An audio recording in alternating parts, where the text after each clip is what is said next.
Joli matin mon jardin, bonjour les poules. Je voudrais vous montrer ce matin un espace particulier du jardin. On a une chaise ici et il y a un pêcher qui a poussé. Ce pêcher est une surprise parce que personne ne l'a planté. Comme c'est une maison familiale, on sait que historiquement personne n'a planté un pêcher. Donc a priori c'est un noyau qui a poussé tout seul. Et puis on a un ami géobiologue qui est venu, avec qui on travaille, on collabore. Et il nous a expliqué en fait, c'était assez rigolo, il a fait un relevé géobiologique.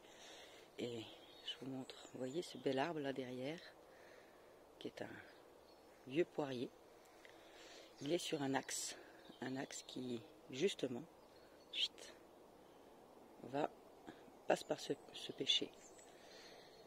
Et le deuxième axe, on n'emmène pas trop rapidement, il est marqué principalement, pas par le pommier, mais par ce très beau bouleau qui est derrière, qui est magnifique. Et ce bouleau, il est sur un deuxième axe qui passe comme ceci et qui justement croise aussi le pêcher. Enfin, en fait, les deux axes se croisent ici et ça fait un croisement solaire. C'est un réseau solaire. Ce qui est très surprenant, donc on y a mis une chaise d'abord parce que c'est un réseau de régénérescence. C'est-à-dire que quand on se pose à cet endroit-là, on se régénère. Et ce qui est assez surprenant, c'est qu'à cet endroit, l'herbe elle est différente. L'herbe est complètement différente, on voit, enfin moi en tout cas je le vois très bien, mais sur la vidéo, si ça se voit bien. Ici l'herbe est toute douce, quand on se met pieds nus à cet endroit-là, c'est incroyablement doux. Et ici l'herbe est un peu plus rêche. Là on a une énorme tache de trèfle, qui pousse d'ailleurs. Et cette tache d'herbe toute douce, elle se limitait à peu près à la chaise, il y a 2 ans en arrière. Et l'année dernière, on a donc, ça fait une petite année maintenant, on a découvert cet endroit, enfin qu'on a identifié cet endroit comme un croisement solaire. Et du coup, on a un autre rapport à cet endroit. Et Lila, je lui ai appris que c'était un endroit un peu sacré et qu'il fallait le respecter comme tel. Lila a une très grande sensibilité à ces choses-là. Et cette année, d'abord il y a un petit cœur qui a commencé, la tâche a évolué. Donc il y avait cette première tâche ici, puis après ça a commencé à faire une deuxième tâche de ce côté-là. Ça a tracé un cœur, puis maintenant, cette tâche elle a complètement grandi. Et elle continue à garder cette forme de cœur. Ça ne se voit pas très bien, il faudrait que j'ai une vue aérienne. Mais c'est absolument incroyable. Encore que c'est plus tellement un cœur, maintenant ce serait presque un papillon ou un poumon. Ça fait 2, comme ça, comme un infini aussi on pourrait dire. Comme ça. Et moi j'adore cet endroit, je le trouve magnifique. Et voilà, on y a installé une chaise rouge, comme le soleil, pour pouvoir venir se poser la journée. Et le pêcher, qui a repris sa cloque cette année, parce que l'année dernière, cette pierre s'est invitée au jardin. C'est une pierre que j'ai récupérée sur un terrain. Elle allait être, en fait c'était un tas de pierres qui allait être détruit. Et elle était enfouie. Et moi quand je l'ai trouvée, j'ai trouvé qu'elle était magnifique, parce que c'est une pierre, une clé de voûte.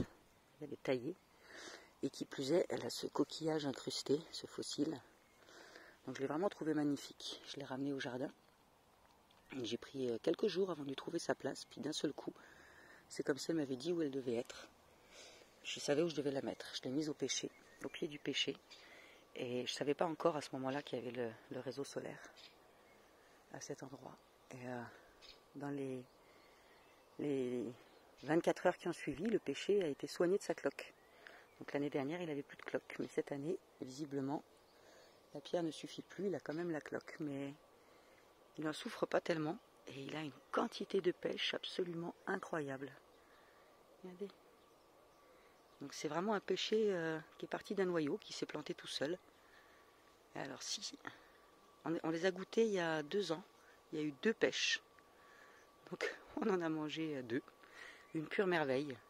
Et alors si cette année il nous en donne autant qu'il nous en promet, on va vraiment se régaler, parce que c'est une pure merveille ces pêches.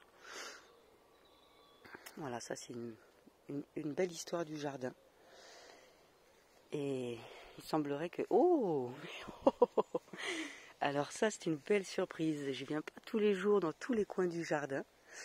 Regardez-moi la taille de ces framboises. Waouh! Ça, c'est un framboisier qui vient de chez une amie qui a vendu sa maison et j'en ai déjà parlé. C'était une maison à Trappes. Un petit jardin, un petit jardinet avec des framboisiers très productifs. Et puis l'acheteur avait signalé qu'il allait de toute façon pas garder tous ces framboisiers. Donc j'en ai profité pour en récupérer quelques-uns qui ont donc été déplacés en plein mois de juin. Il y a de l'herbe haute à côté parce que je les ai vraiment laissés se débrouiller tout seuls. Il y en a plusieurs dans le jardin là. Et voilà, ça y est, il s'implante. Ça y est, deuxième année, il commence à prendre sa place. Il faut être patient avec la nature. Il a fait un bébé là-bas, il y a un deuxième petit bébé ici, mais je crois qu'il est mort par la couverture de cette énorme couverture d'herbe qui a son but, on l'a posé là, c'est justement pour couvrir la terre et pour pouvoir jardiner ou cette année ou l'année prochaine avec une terre plus facile, plus meuble, plus facile à travailler. Donc ça fait partie de mes façons de faire pour minimiser mon travail. Et regardez-moi cette tige. Mais la dernière fois que je suis venue la voir, elle était là. Incroyable. Et puis alors, faut voir. Puis il n'y a pas d'épines sur celui-là. Il est magnifique. Vous avez vu ça, la taille de la tige? Là, il y en a un deuxième à côté. Et puis donc, il y en a un troisième plus loin là-bas. Je reviens pas. Ah, une petite punaise qui pourrait bien se régaler de nos framboises, la chipie. Bon, voilà, je vous souhaite une belle journée et puis heureuse d'avoir partagé cette découverte avec vous. Et heureuse de vous avoir montré l'importance des réseaux telluriques. Donc la géobiologie, c'est ça, entre autres. Et là, on a été... Voilà, c'est aussi avec ça que je travaille quand je fais la kinésiologie, être à l'écoute du terrain et demander au terrain ce qu'il est prêt à accueillir. Donc voilà, ici c'est notre petit coin de repos, au soleil.